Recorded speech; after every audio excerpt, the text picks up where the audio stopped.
vida y vida en abundancia, ¿eh? Nos están pidiendo pedidos de oración, nos están pidiendo oración por sanación, así que al final vamos a hacer una oración para pedir sanación del espíritu, del alma y del cuerpo. Acordate que podés comunicarte al 4291-1895, 4291-1895, que somos del grupo de oración Estrella de la Mañana de la Renovación Carismática Católica y que nos reunimos los días lunes y viernes a partir de las 19:30 horas en Avenida San Martín 3657 de Rafael Calzada. Bueno, continuando con este tema que es sobre la sanación de Dios o la sanación que viene de Dios y cuáles son los distintos pasos o cuando los distintos, diríamos, estados de sanación. Quiero decirte que, bueno, la palabra de Dios dice que nosotros somos espíritu, alma y cuerpo. Es decir, somos espíritu. ¿Qué es el espíritu? Es la parte de nuestro ser que se comunica o que se identifica con Dios. Dios es espíritu. En Romanos capítulo 8, versículo 15, dice el Espíritu Santo se une a nuestro espíritu. Es decir, es la parte de nuestro ser que establece comunión con el Espíritu Santo. El alma es la emoción, el raciocinio, la parte intelectual, la parte psicológica, la voluntad. Y después tenemos el cuerpo, que es el medio con el cual el espíritu y el alma se comunica o se expresa con el exterior. Sin duda alguna, estas tres áreas están íntimamente relacionadas. Pablo VI decía que Jesús es el Salvador del hombre y de todo el hombre. Muchas veces está esa idea de que Jesús solamente vino a salvar almas. Y sí, lo principal es el alma, pero también viene a sanarnos el espíritu y también el cuerpo, si es para nuestra mayor santidad y para su mayor gloria. Por eso me interesaría que ahora vos, Denise, nos hables un poquito sobre este tema de los distintos niveles de sanación, ¿no es cierto? Sí, acá hay fragmentos. Y dice, hay quienes tienen una visión miope y recortada de esta misión y creen que Cristo vino a salvar solo nuestras almas. Esto no es cierto. Resumiendo, la salvación del Señor se extiende a toda nuestra persona y a todos los niveles de nuestra persona. Hay 4 clases, formas o niveles de curación o sanación que se diferencian entre sí por el tipo de enfermedad y por las causas que lo originan. 1. Sanación del espíritu o perdón de los pecados. Sanación interior o psicológica, esto es otra, o como suele llamarse también sanación de recuerdos y memorias. 3. Sanación física o del cuerpo. 4. Sanación de opresiones malignas, liberación y exorcismo. Cada una de estas clases de sanación necesitan distintas formas de oración. La primera, que se refería a la sanación del espíritu o perdón de los pecados, este primer modo o forma de sanación incluye, ante todo, el perdón de los pecados y, consiguientemente, el fortalecimiento del espíritu a través de un crecimiento en la fe, en el amor y en el abandono y en la confianza al Padre. Esta es, sin duda alguna, la primera, más importante y más profunda manera de sanación, la que nos trae Cristo, el Señor, y que nos los mereció con su vida, pasión, muerte y resurrección.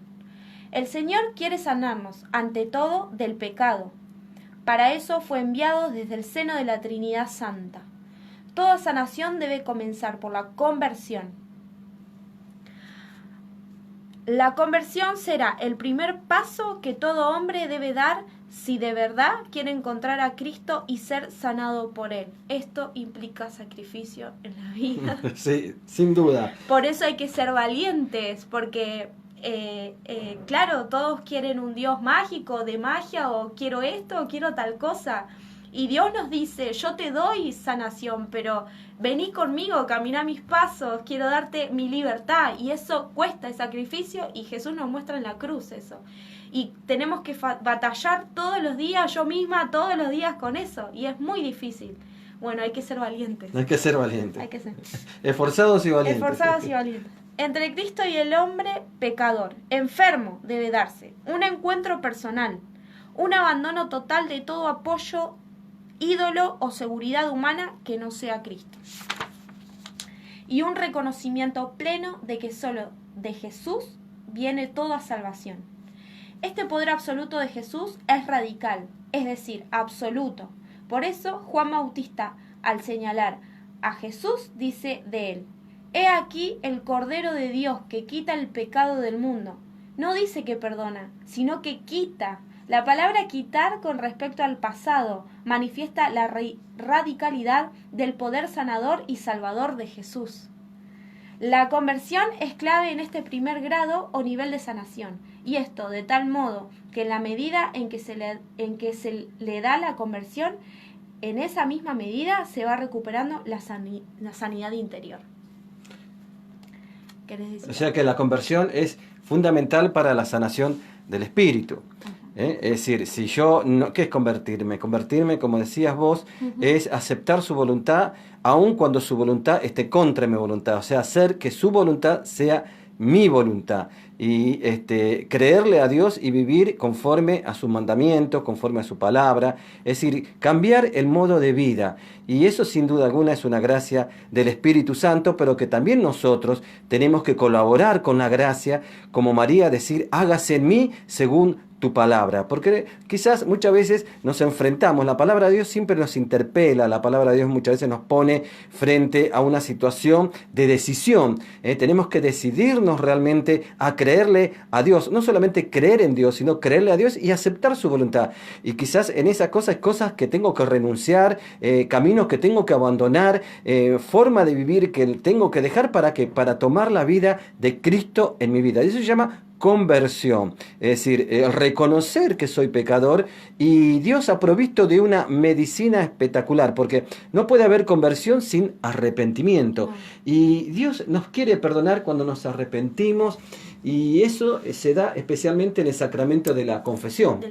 Cuando nos confesamos, el Espíritu Santo actualiza el poder de la sangre de Cristo por ese sacramento, y es como que somos limpiados, es como que, yo lo entiendo así, como si fuésemos trasladados en el tiempo debajo de la cruz de Cristo, y ahí su sangre preciosa nos vuelve a limpiar. Por eso, lo que Cristo ganó en la cruz del Calvario, ese poder de perdonar, Jesús lo dio a la iglesia a través de los apóstoles, y perduró ese perdón a través de este sacramento, y en el Espíritu por el perdón somos perdonados. Y por eso, pero ¿de qué sirve si yo no me arrepiento, no? O sea, no trato de cambiar. Sí, por eso mismo hay que pedir todo el tiempo. Hay cosas que son más fáciles, que por ahí nos arrepentimos, y hay otras cosas que nos cuesta, pero es eso, es mostrarle en Cristo nuestras verdades, todo lo que nos pasa. Mirá, Señor, tengo esta dificultad, sincera con Él, Claro. Llorar y las lágrimas que se derramen en sus pies, y sincero: mira,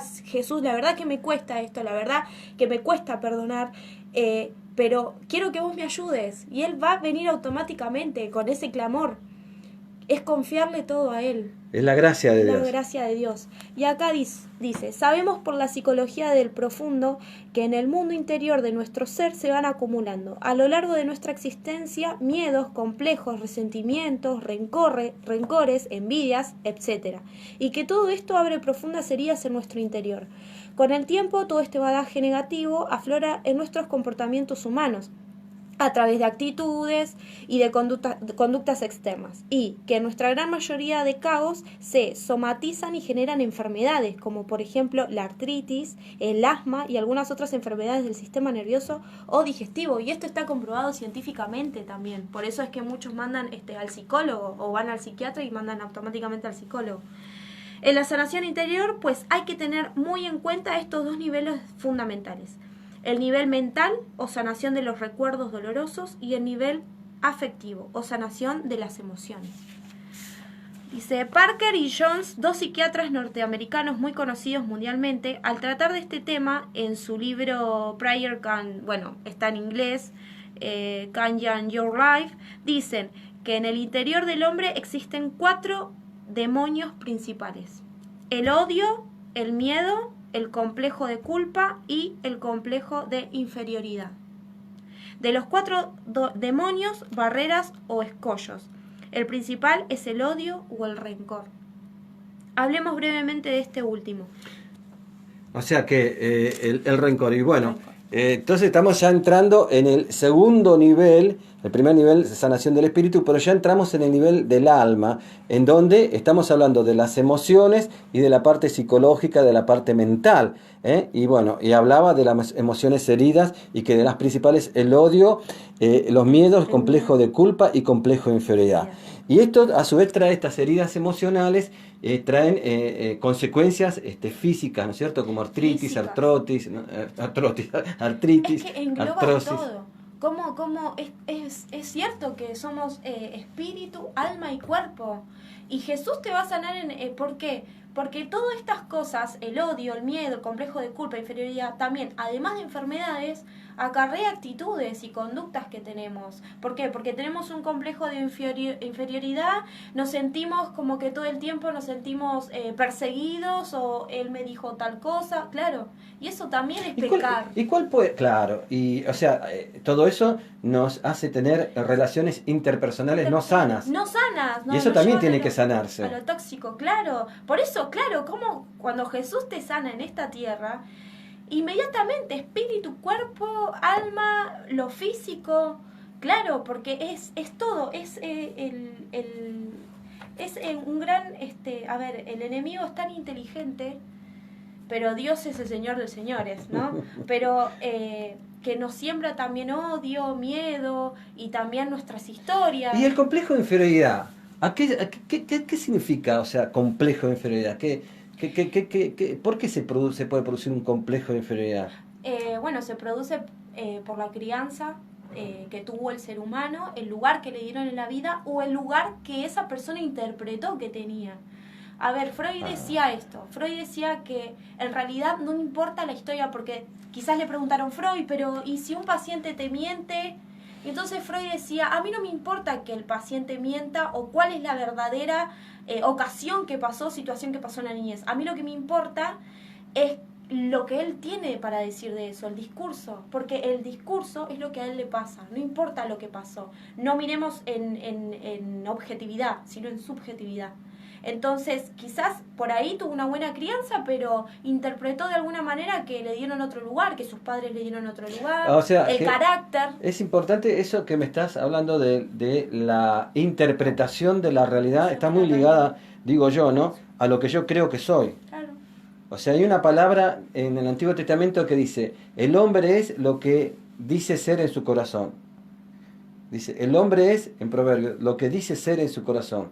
Entonces, es como que de pronto yo interpreto una realidad y esa realidad que interpreto es lo que hace que yo sea, que tenga el carácter y las actitudes que tengo, ¿no? Eso tiene mucho que ver también las palabras que hemos escuchado, ¿no es cierto? Las palabras que nos han dicho personas de responsabilidad, Sí. que para nosotros tienen cierta autoridad e importancia, ¿no? Sobre todo en la niñez, porque uno después de los 7 años, 5 de hecho, ya va tomando carácter, personalidad, forma.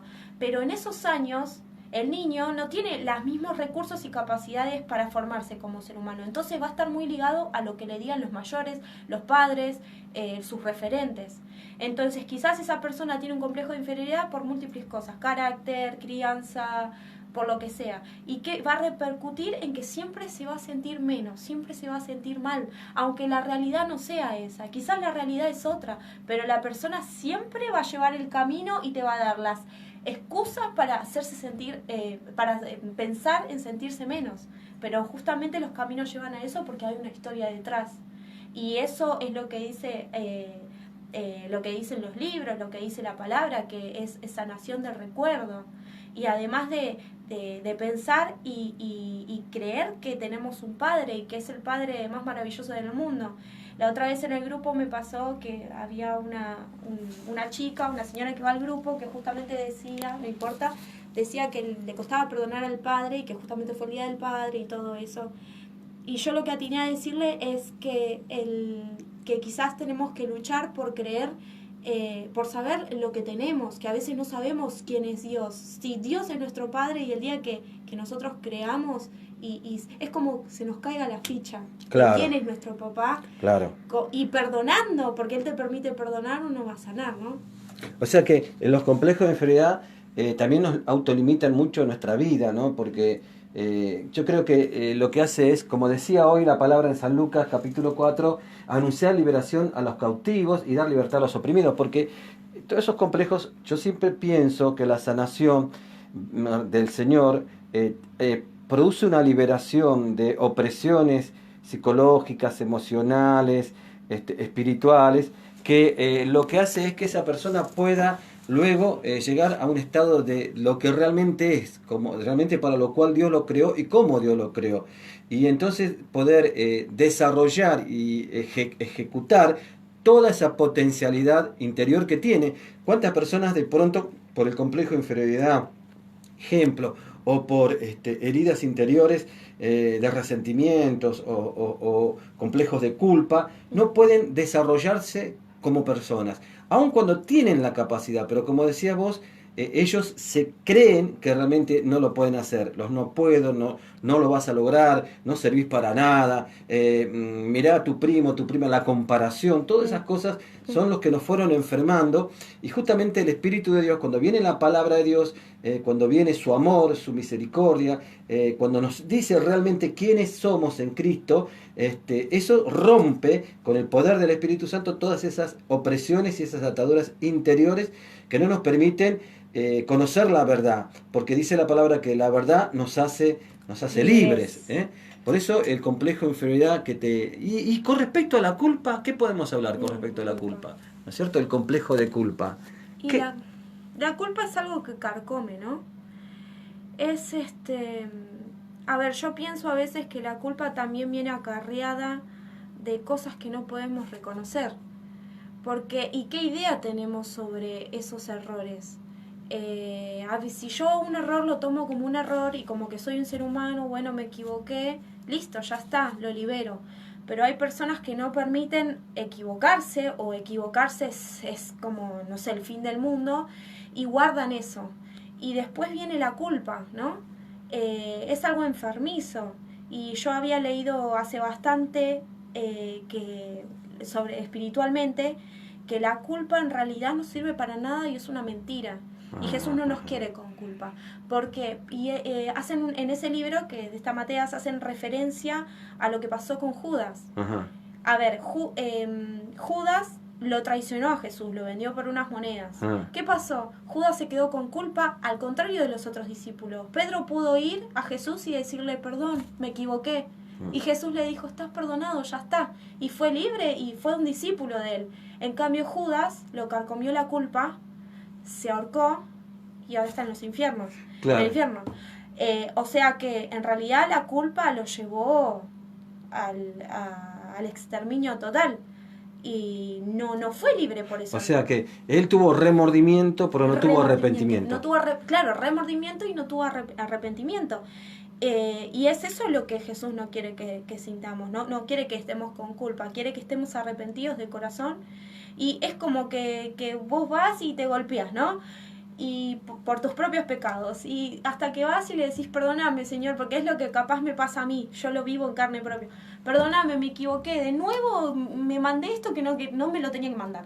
Y es como que Él viene, te abriga y te dice, bueno, ya está. Viste que te dije que no tenías que ir por ahí, pero bueno, ya está. Y ya está, mira, ya está. Te limpio las rodillas, ya está. Y hay una culpa que de pronto podremos decir que no es una culpa negativa. Está esa culpa, como por ejemplo nosotros decimos, por mi culpa, por mi mi gran culpa. Está hablando sobre esa culpa que la tenemos que entender como un dolor interno por haberme equivocado, pero del cual yo estoy consciente y quiero cambiar, quiero arrepentirme, me hago cargo.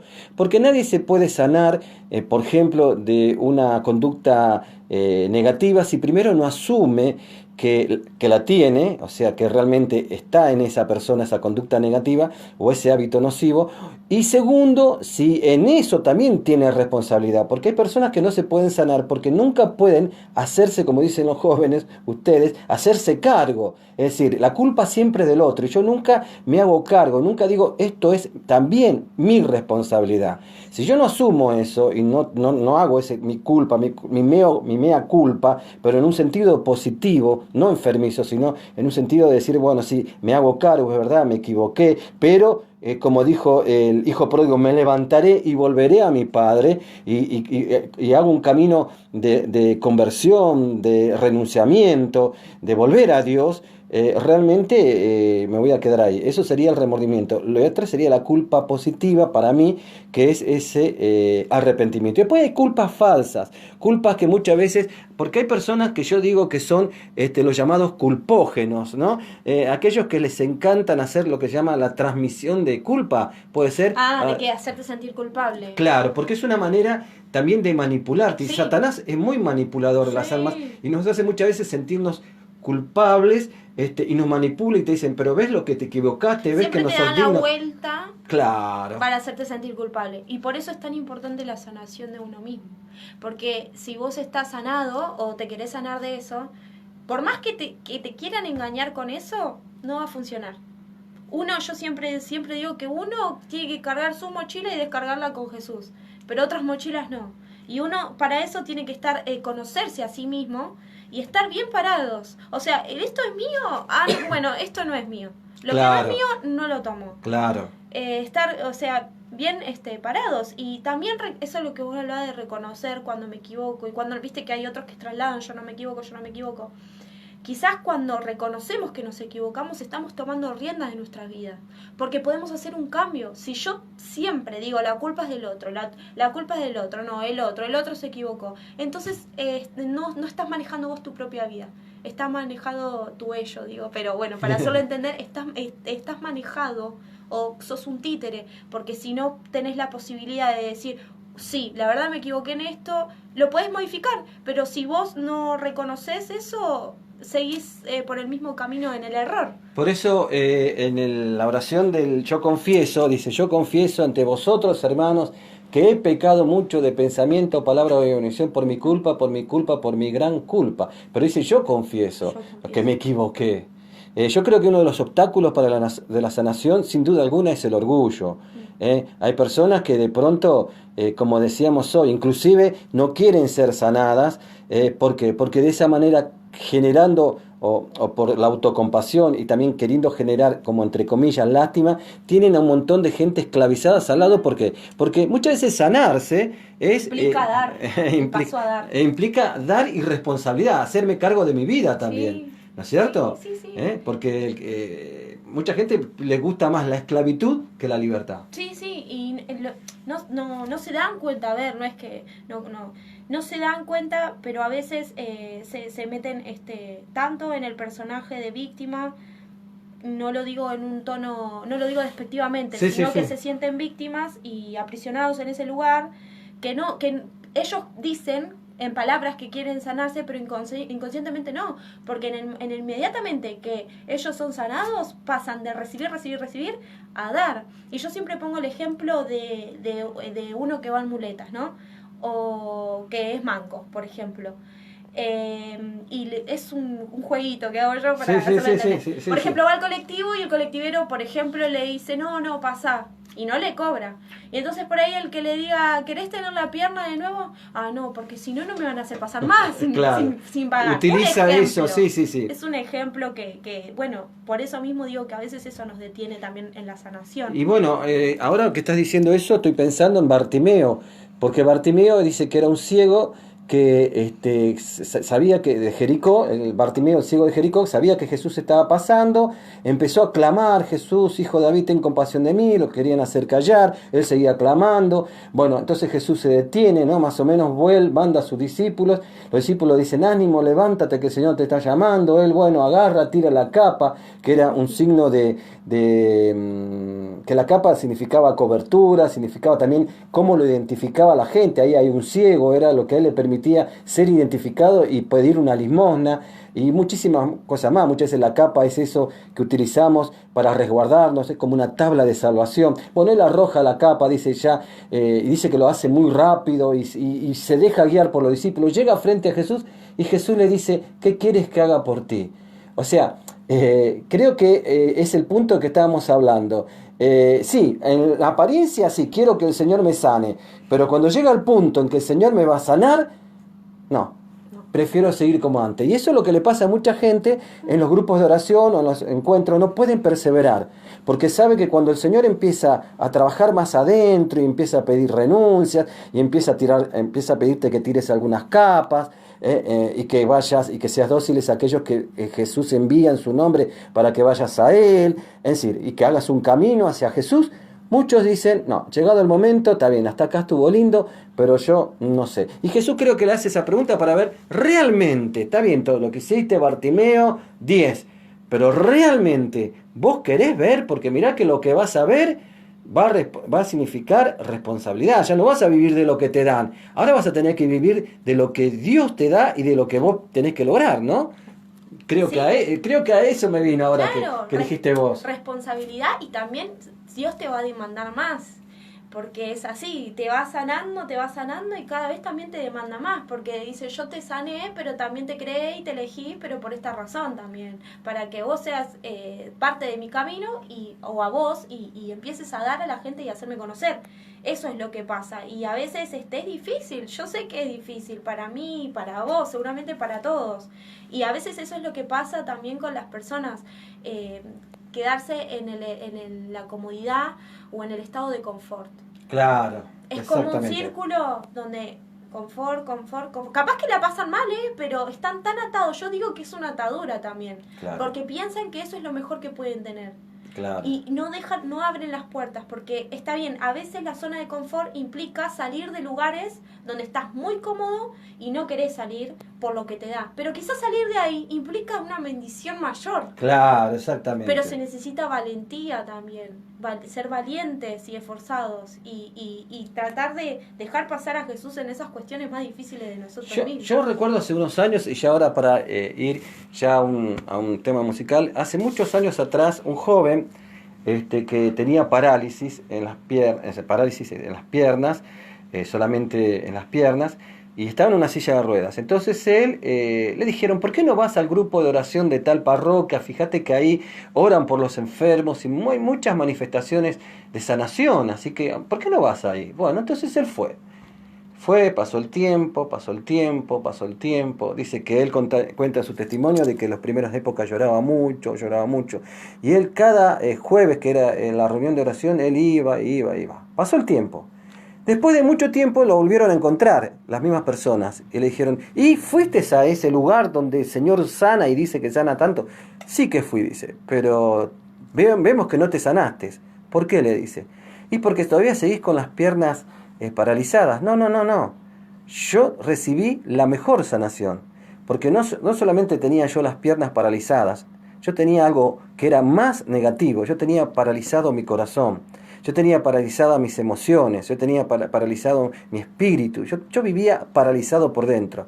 Hoy sigo físicamente paralizado, pero estoy libre interiormente. Por lo tanto, camino mucho más de lo que muchos están caminando. Y este joven después predicaba, evangelizaba, pudo lograr cosas que muchas personas, teniéndolo todo, físicamente no lo podían hacer, porque él se sanó y lo que recuperó mentalmente, espiritualmente, emocionalmente, y era una persona alegre, era una persona que transmitía fe, que transmitía alegre. Dice, me cambió la vida. Yo la peor parálisis que tenía, decía, no era la física, y ahora es más, llevo esta parálisis física con alegría, con esperanza y como un testimonio vivo que me permite muchas veces llevar la palabra de Dios como un testimonio de lo que sanación no significa muchas veces dejar de tener una enfermedad física. Sanación es sobre todo tener paz en el corazón, paz en nuestro interior y poder llevar hasta con alegría y con gozo esa enfermedad física. Lo cual no quiere decir que Dios no pueda sanarnos físicamente, pero quería contar este breve testimonio. Acá tengo... ¿querías decir algo acerca de esto? No, nada, que es verdad, o sea, si vamos a comparar cuántas personas tienen 2 piernas, 2 brazos y están atados de acá. Jesús y Dios te liberan de acá, te abren un mundo de ver las cosas distintas. Y ese que está paralizado con las piernas hace mucho más que quizás una persona que no lo conoció a Dios porque tiene atada la mente. Es maravilloso, porque de verdad la gran atadura es esta. Y Dios sabe qué muleta cada uno puede llevar, porque somos hachura de Él. Entonces dice, si vos estás pasando por esto, es porque yo sé que vos podés pasar Claro. por esto, y con esto vas a demostrar a todo el mundo cómo podés en el Señor. Es un testimonio de vida. Gloria a Dios. Acá a ver algunos mensajes. Sara Gutiérrez dice, de niños recibimos decretos, sea de nuestra familia, sea de conocidos, y eso va quedando grabado en nosotros, como que sí, que somos así, como que nos lo han decretado alguna vez, pero está en nosotros, ¿qué dice aquí? Pero está en nosotros ir transformando todo eso. ¿Cómo? Solos nunca, sino basándonos en la palabra de Dios, que es donde está la única y absoluta verdad, porque si recurrimos a lugares equivocados nos confundirán aún mucho más. Muy bueno lo que nos compartís, Sara Gutiérrez, realmente es así. Bueno, vamos entonces ahora a un tema musical y volvemos pronto con el programa Vida en Abundancia, que ya se nos acabó el tiempo, pero bueno, vamos a seguir un poquito más y vamos a comenzar con otros temas, como el tema que es conociendo la verdad, conociendo nuestra fe. Igualmente este tema de la sanación lo vamos a seguir desarrollando porque hemos llegado hasta ahora a la sanación espiritual y estamos viendo algunos temas de la sanación emocional, y luego vamos a ir el jueves que viene seguramente hablando más sobre los distintos etapas y pasos de sanación.